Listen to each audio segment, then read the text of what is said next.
Assalamualaikum warahmatullahi wabarakatuh. Perkenalkan nama saya Isri Tire Damayanti dengan NIM PMM 2500008. Jadi pada kali ini kita akan membahas situasi pembelajaran di SMA Negeri 2 Bukit Harapan yang terletak di sebuah desa di wilayah perbukitan Kabupaten Merangin, Provinsi Jambi. Sebagian besar peserta didik berasal dari keluarga petani dan buruh kebun. Akses internet masih terbatas dan sarana laboratorium sekolah cukup sederhana. Hanya terdapat beberapa alat percobaan klasik seperti termometer, neraca, dan alat optik dasar.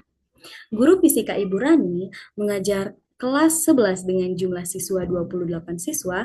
Dalam semester ini ia akan mengejarkan materi suhu, kalor, dan perpindahan kalor. Tanggapan saya terhadap situasi ini adalah guru harus membuat pelajaran yang menarik agar siswa tidak mudah bosan.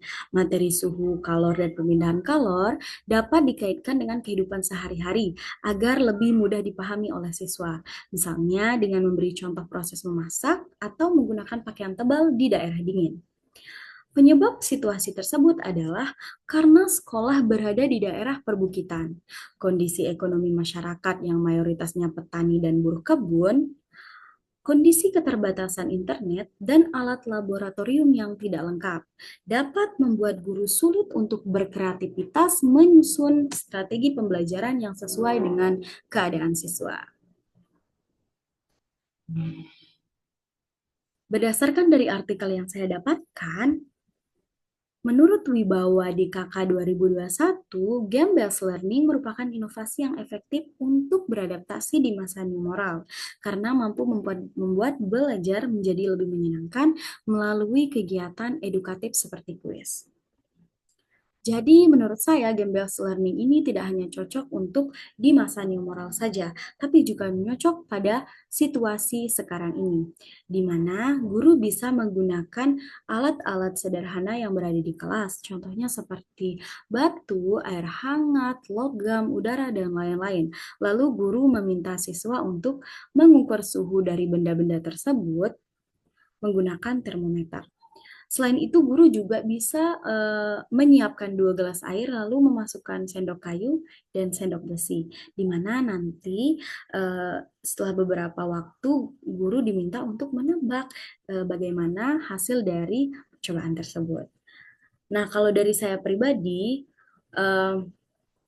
model yang digunakan adalah model game-based learning, di mana kita memanfaatkan permainan sederhana supaya siswa tetap aktif walaupun fasilitasnya terbatas. Kita juga dapat berkombinasi dengan kegiatan berdiskusi kelompok atau eksperimen kecil yang relevan dengan materi walaupun menggunakan alat yang sederhana.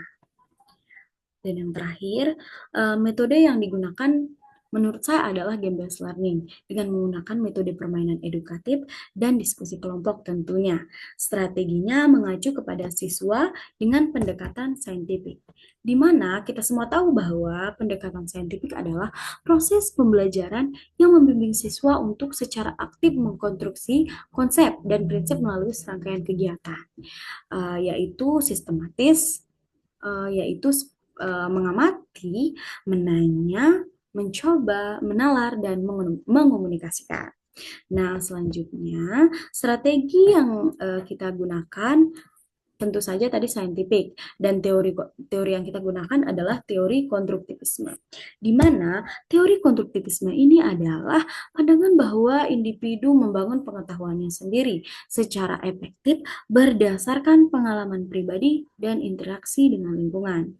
Contohnya pada diskusi kelompok atau eksperimen-eksperimen kecil tersebut. Baik, mungkin hanya itu yang bisa kita bahas tentang studi pembelajaran pada video kali ini. Sekian dari saya. Wassalamualaikum warahmatullahi wabarakatuh.